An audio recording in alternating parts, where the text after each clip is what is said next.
China is halting imports of iron ore and seafood from North Korea from today, in accordance with new UN sanctions over Pyongyang's nuclear program.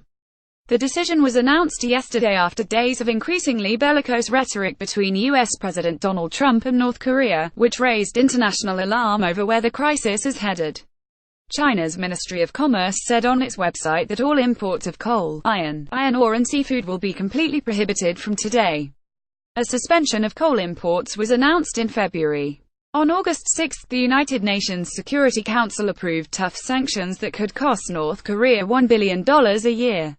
The sanctions were in response to 2 intercontinental ballistic missile tests last month, after which North Korea boasted it could now strike any part of the United States.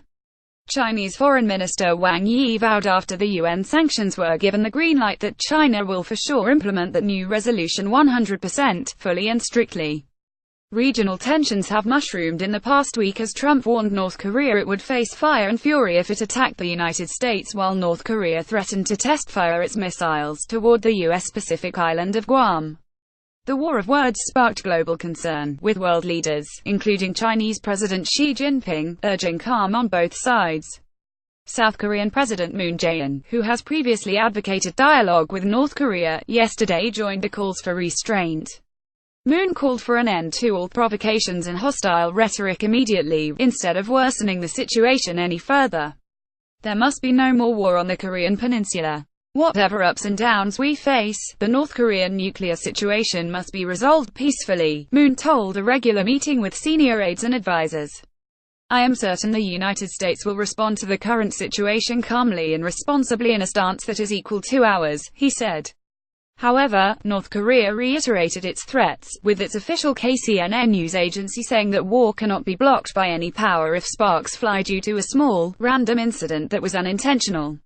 Any second Korean war would have no choice but to spread into a nuclear war, it said yesterday in a commentary.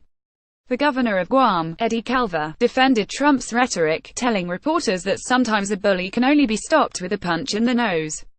China has appealed for a resumption of long-dormant six-nation talks to resolve the crisis. But its proposal for North Korea to suspend arms programs in return for the U.S. halting military drills in the region has been ignored.